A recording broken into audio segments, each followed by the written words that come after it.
নিম্ন আদালতের যে বিচারকরা আছেন, জুডিশিয়াল অফিসাররা আছেন, তারা নিয়ন্ত্রিত হচ্ছেন আইন মন্ত্রণালয় কর্তৃক। একজনকে ডিঙিয়ে আরেকজন চিফ জাস্টিস হওয়া যায়, তাহলে বিচার বিভাগের অস্থিরতা কোনোভাবেই দূর করা সম্ভব নয়। আশ্চর্য বিষয়, হাইকোর্টের বিচারপতি কারা হবে? এই জন্য লবি করায়। অদ্ভুত। একটা রাষ্ট্রের তিনটা স্তম্ভ থাকে, একটা হলো বিচার বিভাগ, একটা হলো আইন বিভাগ, আর একটা হলো শাসন বিভাগ। এই তিন স্তম্ভের মধ্যে পারস্পরিক চেকস অ্যান্ড ব্যালেন্সের মধ্য দিয়ে রাষ্ট্র পরিচালিত হয়। এর মধ্যে বিচার বিভাগ কে বলা হয় সংবিধানের অভিভাবক। একই সাথে বিচার বিভাগ হলো মানুষের অধিকার রক্ষার ক্ষেত্রে একটা রক্ষাকবচ, safeguard to protect the rights of the citizen.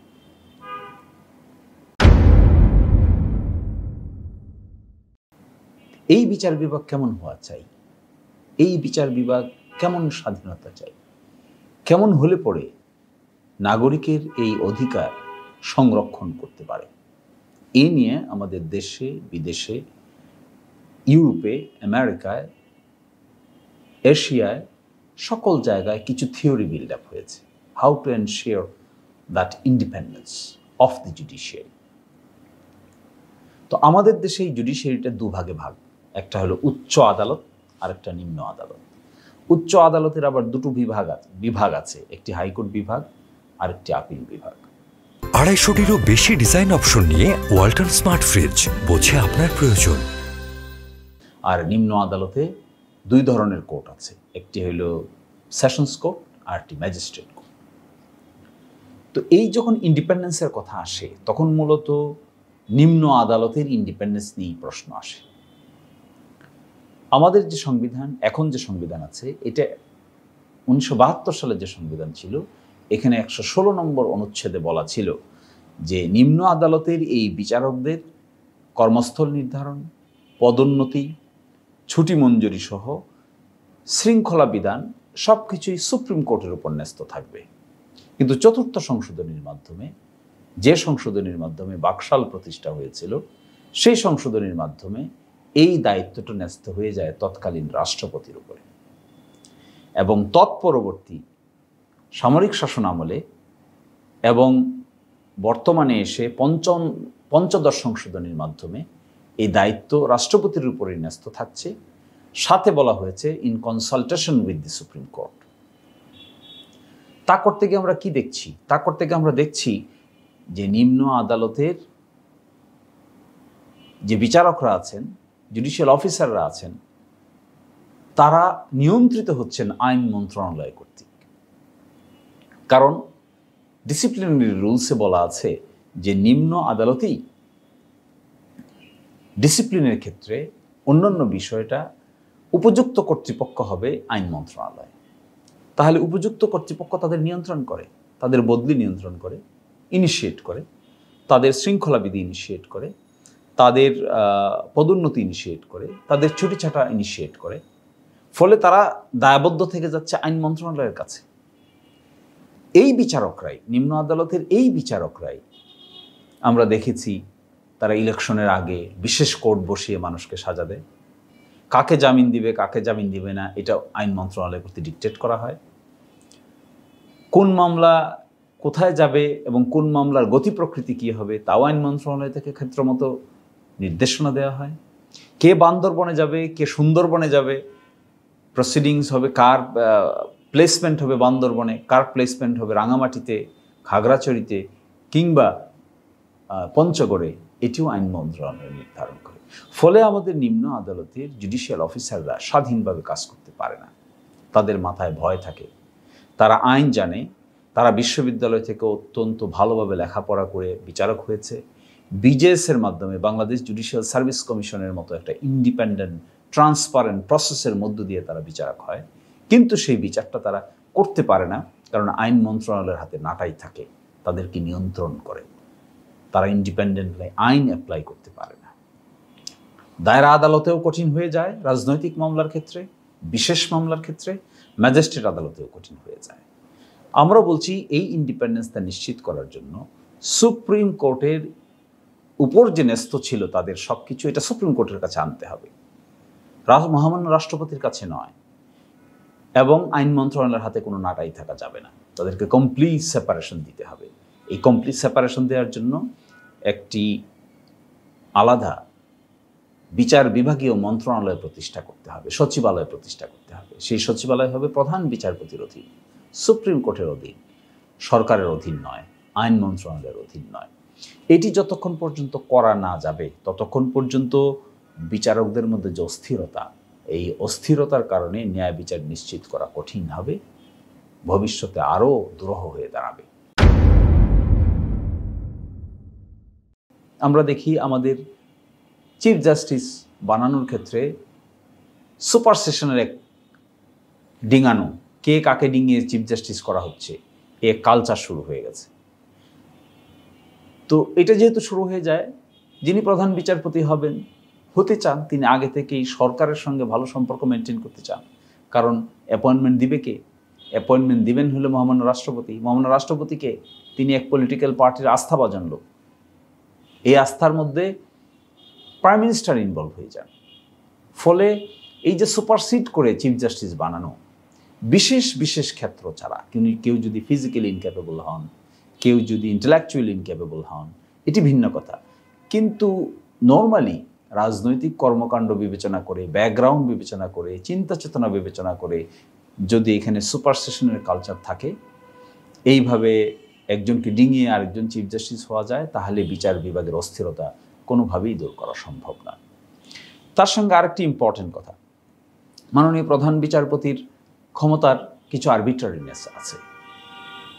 একটি মামলা চলমান আছে হাইকোর্ট ডিভিশনে, মামলা শুনানি হচ্ছে, মাঝখানে এসে তিনি বেঞ্চ ভেঙে দেন।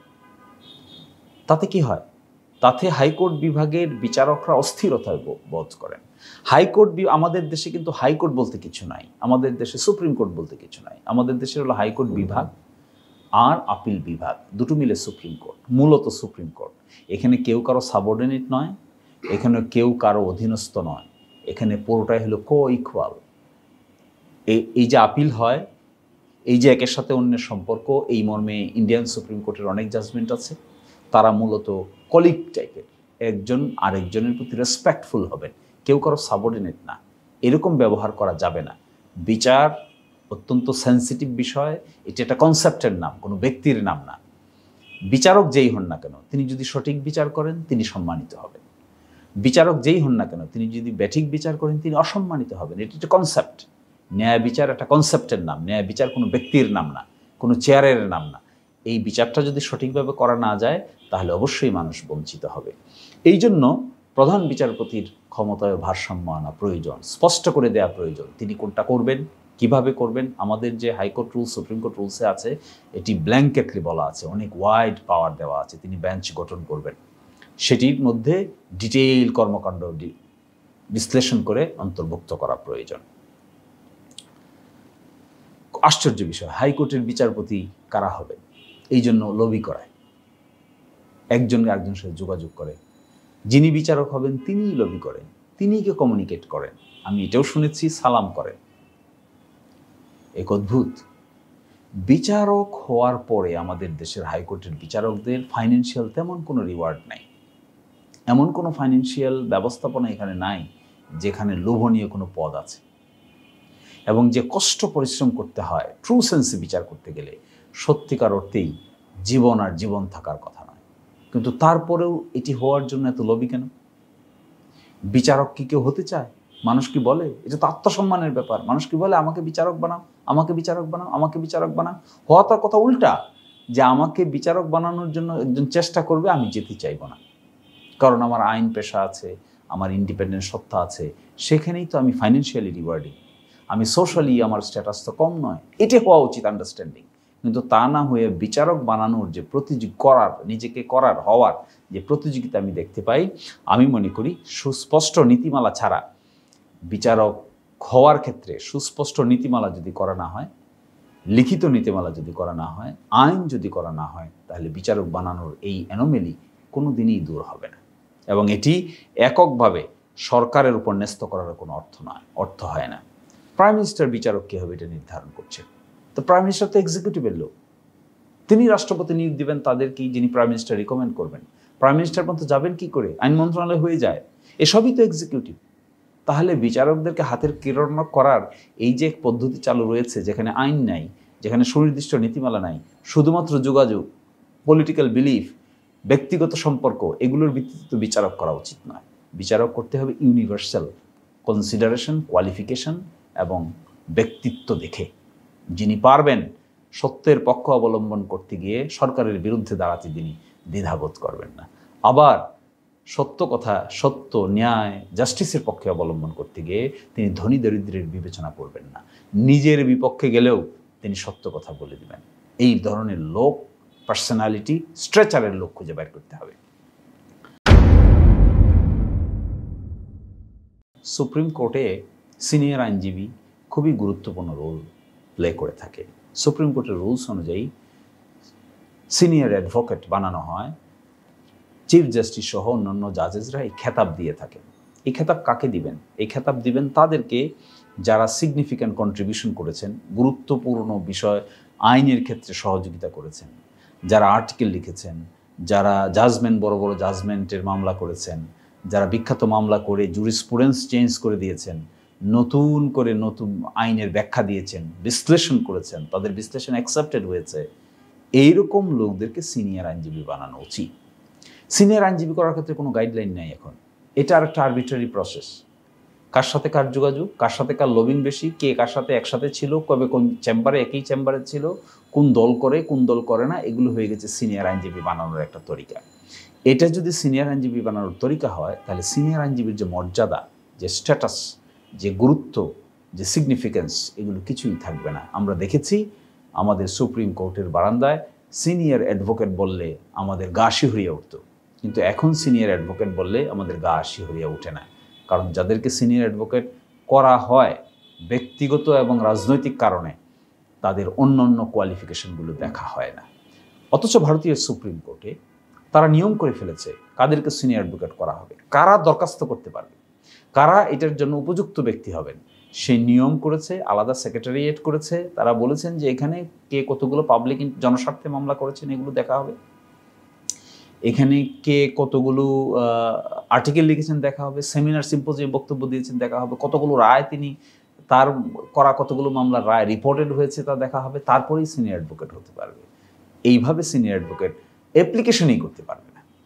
এবং আরেকটি গুরুত্বপূর্ণ জিনিস আমরা দেখি যে বর্তমানে নর্মাল অ্যাডভোকেট হওয়ার যে সিস্টেম আছে, বার কাউন্সিলে এমসিকিউ পরীক্ষা দিতে হবে, রিটেন পরীক্ষা দিতে হবে এবং তারপরে ভাইবা হবে, এবং এইটা নিয়ন্ত্রণ করে Bangladesh judicial service commission.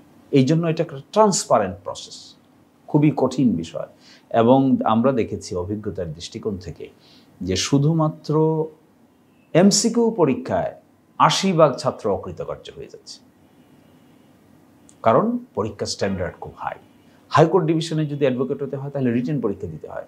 Appeal বিভাগের অ্যাডভোকেট হতে গেলে তো কোনো নিয়ম নাই, কোনো সিস্টেম নেই, কোনো সুনির্ধারিত পদ্ধতি নেই।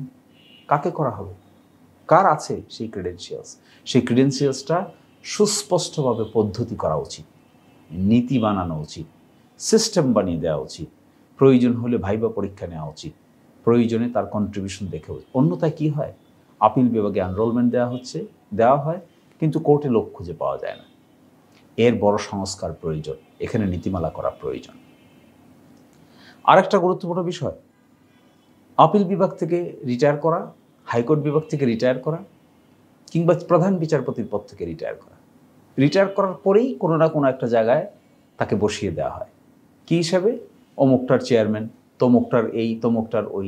এই ধরনের লোভ তাদের সামনে যখন মূলা ঝোলানো হয়, এই মূলা ঝোলানোর কারণে অনেকে বিচার প্রক্রিয়া সঠিকভাবে করতে পারেন না। কারণ যখন শেষের দিকে চলে আসে তখন তার মাথায় এটা কাজ করাই স্বাভাবিক, আমার যখন এই পদ থাকবে না, আমি হাইকোর্ট ডিভিশনের বিচারপতি থাকবো না, আপিল বিভাগের বিচারপতি থাকবো না, কিংবা প্রধান বিচারপতি থাকবো না, তখন আমি কি করব? আমার রিহ্যাবিলিটেশন কি? আমার ফেসিলিটি কোথায় যাবে? কোথায় আমাকে নিয়ে যাওয়া হবে? কারণ তখন ৬৭ বছর বয়স মাত্র।